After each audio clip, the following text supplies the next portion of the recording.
It's a love story. It's about two guys meeting in the early noughts, as you guys call it. We call it the noughties in the UK, which I think is cheekier and sexier. But in the aughts, do you guys like aughts or the noughts? One of those. And it really is just chronicling their relationship, them getting to know each other, the the things that any relationship goes through in terms of being tested and finding out how you fit together, and those awkward moments, those moments of growth, and then Kit is diagnosed with cancer, and that obviously has a huge impact on their relationship. At the beginning of the film, I think Kit is kind of that mid-20s, kind of not quite, kind of knowing what you want to do, but not quite there yet. He's got a day job, which is like a bit creative, but working for Cosi, doing their signage. He isn't making a living from his art, which like so many artists don't get an opportunity to do. So I think he's got a little bit of like awkwardness and embarrassment about that. And in terms of like relationships, I think he's like out on the town, he's on the apps. He hasn't had a significant relationship up to that point. He's having probably a lot of fun, casual sex. And yeah, meeting Michael is kind of a real shift for him in his life, I think. But he's kind of just like doing what most people are doing in their 20s, I think, is kind of finding out who they are and all of that. I think they develop this relationship just as we all do, that they find real common ground and real safety in being understood and being seen by someone else. And I think they are a little eccentric and a little, I hate this word, quirky, but they're a little, yeah. And I think they have this real shared sense of humor and naughtiness and cheekiness. And I think they kind of show each other in their own ways how to relax a little more. I think they're both slightly tightly wound on different subjects, but I think they help each other in that way. I think they're both quite neurotic, but about different things, and they kind of like relax each other, I would say, and make a good team. Sebastian is a co-worker of Kit's. At the furniture place that he works at, the showroom, and I think there is a natural chemistry between them, an attraction, and he becomes like a focal point of Michael's kind of paranoia that maybe there is something happening between them. But I think also kind of highlights some of Michael's insecurity around Kit and around them being a good match in that way, and yeah, he he creates an interesting tension for them to navigate. When they first get the cancer diagnosis, they're actually on a break. They've hit this point in their relationship where they're seeing a couples counselor, a couples therapist, and it's not quite working in the way that they want it to. So they're kind of in this moment of considering what they want to be, and they're spending time living apart. And I think what the diagnosis does is bring them back together in a very intense way, because they realize that they love each other, but that they need each other, and that Kit needs Michael through that time. And I think it deepens their love. I think I can only imagine that helping someone through that, supporting them through that, and seeing someone at their most vulnerable would deepen that connection, and they're really tested by it, I think. I just felt so lucky to be working with Jim, and Jim cares for this film and the script and this story so much, and it has such passion for telling the story authentically, and for playing Michael authentically, and also just a real desire to connect to it in a way that we understood it as actors. I've never felt anyone believe in me as much as I felt Jim believed in me. I think Michael Showalter is like the perfect person to direct this, because it fits with his body of work already, but also he if Jim and I were like so emotional all the time on set, Michael is not sentimental, and he has his eyes on the prize on making a good film and it not being indulgent. And I think he was the perfect balance in his kind of energy and his brightness. Not that we were ever, we were always having fun. We weren't there depressed, but he was just such a perfect complement, I think, to what Jim and I were bringing, and also the perfect person to steer the film. And he's such a collaborator as well. I've never worked so collaboratively in terms of him really wanting your input as an actor. Like, so often you will hear someone kind of pretend that they want to know how an actor is feeling about it or how the lines are feeling, and Michael really does want to know. It's genuine. Like, I think a lot of the time people don't really want to hear what actors are thinking. They're a bit like, just say it, just do what's on the page. But this truly was kind of like making sure we all felt connected to it, that we were all saying the right thing. It was a really interesting one for me, forming Kit, my version of Kit. Once we finally knew that I could do it, I was sent via Michael Ausiello a bunch of home video footage and also Kit's memorial video from his funeral. And that's when I kind of really encountered the level of responsibility I felt in portraying him and telling his story. And initially, that was quite overwhelming. I was like, it was very emotional. I felt very emotional to be seeing him and to kind of thinking that in some ways I was stepping into his shoes. And I was a little intimidated, I think, that in wanting to get that right for him, for Michael and for Kit. And through discussions with Showalter and Jim, they were really interested in me finding my own version of Kit, and he was quite an idiosyncratic energy, really interesting guy, and kind of quite kind of particular mannerisms and quite particular voice. And that they felt that they really didn't want me to kind of concentrate on doing an impression of him in any way, but to kind of distill down his essence into me, and for it to kind of be very truthful. I think had I gone down the other route, I would have been doing lots of acting in a film that they wanted to keep very truthful. Major themes of the film. The major theme is just love for me. That's the takeaway. I think this film will inspire people to love better. That's what I wrote to Michael Ausiello after I read the book. And I think, luckily, that translates to the film as well. I think it is an important LGBTQ plus story. I don't know. I think all LGBTQ plus stories are important for us at the moment. I think, I personally think representation has the power to change the world. Now more than ever, we are consumers of TV and film. We learned that so much during the pandemic. And there is so much being made. And I think that either watching about a story that you don't know about that can make you more compassionate and give you more understanding and give you an insight into someone's life that you wouldn't otherwise have had. And I think also it gives a community of people a chance to learn about themselves as well and see yourself reflected back. And I think that's really important I think we're all on a quest in life to feel like we belong somewhere and to be understood and to be seen. And I think that representation in film and TV has the power to do that. It's a story about people's daily lives hit with big, big events.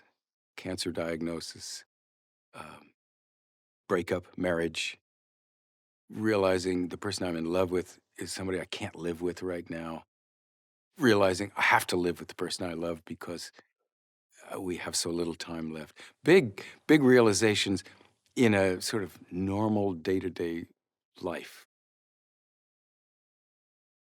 Perhaps Bob has not taken the time or made the leap to ask Kit about himself. So there's a wonderful scene in front of Kirby, the roommate, where Ben, Kit, come out to his parents. And the coming out for young men is a huge or not, chapter, threshold in life. But the wonderful way that Showalter handled it was that it was a surprise, lots of revelation, and then, well, good, that's over. Nice to meet you, Michael. So now you're my son's boyfriend. Okay. So when I met him, I was not surprised that he's a beautiful Chekhovian actor. I wasn't surprised, but I did kind of have to register, wow, he's like a football player who can kick, throw, run, and catch, and block. And so watching Jim Parsons' genius from that point of view, from a fellow actor's point of view, is really a rich gift. Sally Field is a funny storyteller. Even, between you and me, even when she tries not to be. She's just has a funny take on life. And it is a thrill to sit next to her. I don't need to see her face. I know I know what she's doing right now. I know I'm going to get an ad lib in, and she turns and she says something to me, wife to husband. It just feels like it's part of the story texture. It's important to tell LGBTQ plus stories because they've been denied. I mean, I like to think that in my son's lifetime, it'll be so much a part of the normal fabric of life that the stories need to be told, but they don't need to be told maybe with the urgency that they do right today because they've been denied. For most of my life, somebody was born in the middle of the previous century, the stories of a huge number of my neighbors, friends, fellow citizens has been denied. So important to tell them now. Jim and I knew each other, have known each other for a while. Professionally, I've been interviewing him on red carpets, and sometimes he'd come into the studio and I'd do interviews with him. And instantly we had a rapport. And I think that's because we have a shared sensibility in terms of not taking anything too seriously. And I think that's what I connected with Jim about was it was just fun to be around him. There was no pretense. He was playful, but he was also snarky. And it was just immediately there was an ease between the two of us. Movie Michael there's a maybe more of an outward sort of sweetness and vulnerability to him. I think I'm more of I think in a protective shell a lot, so I don't let people see, vulnerability, even sweetness, anger, any kind of I'm very controlled with my emotions. Movie Michael, I think, doesn't have maybe as many hang-ups in that department. Yeah. Is that fair? I think that's very fair. I think that's a combination of me being me as an actor, but also the movie we put together, I guess, called for that. And this was in my mind, I never was whoever plays me, it has to be an imitation. Especially when we got Jim, I think one of the exciting things was I couldn't wait to see what he brought to this role that surprised me and that was interesting. And I knew that he would create his own Michael, and he did. For me, it's how physically he resembled Kit, which was a little weird at times, but in the best possible way. There's certain angles of Ben where I looked at him and it was like I saw Kit in him, and then also in his performance and in his mannerisms and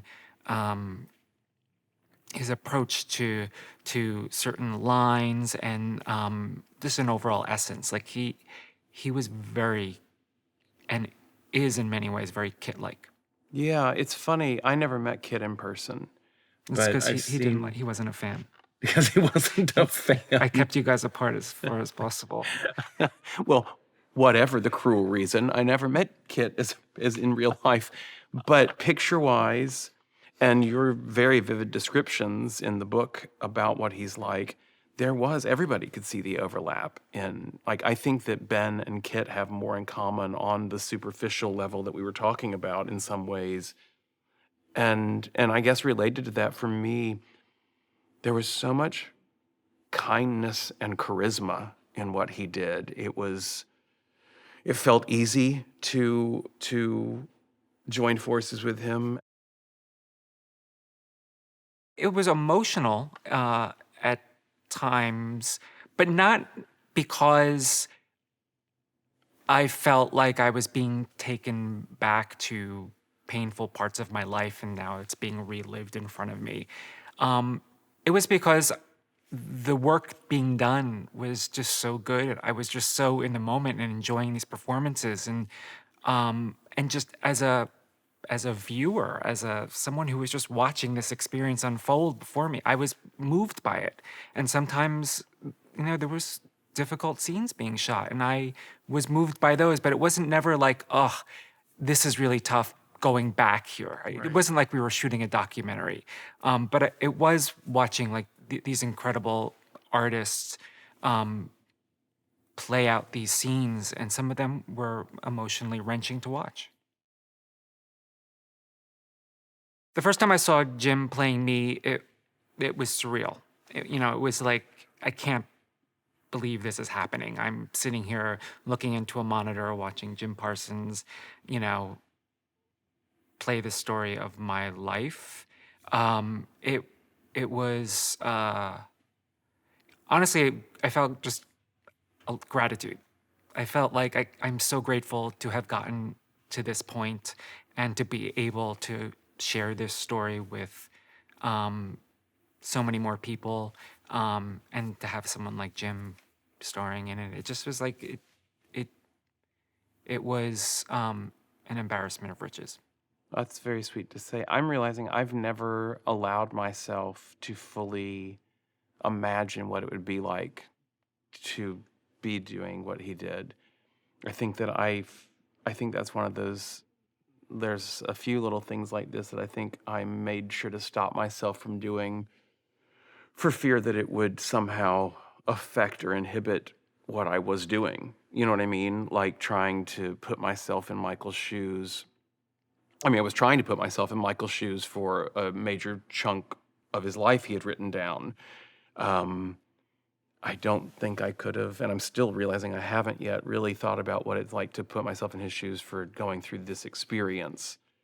And as I'm thinking about it, I understand why. It's enormous. It's enormous watching your life reflected back at you. What struck me about the story, well, there's a couple of things, and one of them was just Michael Ausiello wrote in such a honest, humorous, truthful way that it was hard not to be moved by the material in general, but specifically for me, the relationship he had with his partner, eventual husband, had so many echoes of my own experience and life with my own husband. Some of them a little uncanny, like we met around the same time and in the same city as Michael and Kit did, me and my husband did. We had been together for about the exact amount of time because of that. And there were just a lot of, maybe for a lot of gay men of around that age, there'd be a lot in common life-wise. But it was very, very easy, without even trying, to put myself in his shoes and take that journey that they were forced to go on.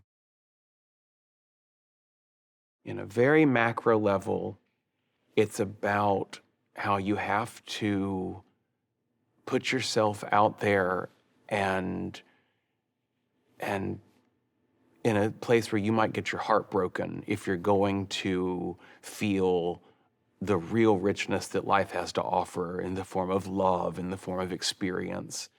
And that, in fact, I'm not sure it's possible to live the full life that you were brought on this earth to live without suffering heartbreak. That's kind of the macro story, in my opinion. In specific, we look into that macro through the lens of these two men who get into a relationship, and it's not necessarily storybook. It's very real and relatable, and fate throws them a major curveball. Michael is a TV journalist. He writes about TV, and it's his passion. He grew up with TV as a very close friend. He grew up writing fan fiction before I'd think there was even a term for fan fiction, um, and work has really driven his life. Partly because he's passionate about it. I think partly because he very early in life suffered a major heartbreak with the loss of his mother, and due to the feeling of how unexpectedly life can change and quickly, and not necessarily for the better at first glance, he is very interested in controlling things and making sure that he's got control over his situations, and that makes it challenging to fall in love and start a relationship because you really can't control that other person ultimately. And so when we start the film, that's kind of where he's at, and he chooses to take the journey of falling in love and the loss of control that causes. Kit was more free-flowing as an artist and a little more less focused about career, less driven, I would say, than Michael. And I think in many ways that they complemented each other in that way, because Michael was, laser focused. And I think everybody needs balance in that way. I know that also caused conflict. I think that, Michael wished Kit would do more and buckle down more in that way. And Kit wished that Michael wouldn't be quite so married to his job. Yeah. And then Kit had a very loving family, and Michael's family was, both of his parents were gone by this point. And that was another major gift that Kit gave to Michael. And one of the things that in real life and in the movie that Michael thanks him for is, thank you for giving me a family. Ben was just a dream to have, to work with in general. He brought such a love and depth and charisma to the character of Kit. I think he shares a similar curiosity and love for all creative arts the way Kit did. I have to tell you, for me personally, the greatest gift of all was that he was the right person for the role. And in addition to that, I didn't know him beforehand. It was so rewarding and I think important for this project that we were two people off camera and on camera getting to know each other at the same time that these two characters were getting to know each other. It was Showalter's very first idea, and we were all like, do you think you can get her? He's like, we can try. So we barraged her with emails, begging her, and she was in. And they say, don't meet your heroes, but it was okay to meet Sally Field. She was nothing, she was everything I expected, and only additional great things. She brings to Marilyn that thing she brings to a lot of what she does, which is just this, there's something very grounded about her emotional take on the character and the story. There's a fearlessness about exposing the depths of her pain, which she has to do in this film, and you've seen her do in other films in different ways. And she manages to be both warm and kind, but very strong and her own person, which was very true to the Marilyn of our film. She's very loving, and she's capable of being very fun, but she's also got a very rigid spine too, a real core strength to her. And I don't know, I guess in some ways now that I'm looking at it, that's Sally in a nutshell. So we're very fortunate she brought that. I have to tell you first off, the Michael Showalter of it all that was my first dream come true. Sally was the second one, but I only had that dream because of Showalter. When we optioned the material, we were talking about what directors we would love to have work on this. And the first one we had was Showalter.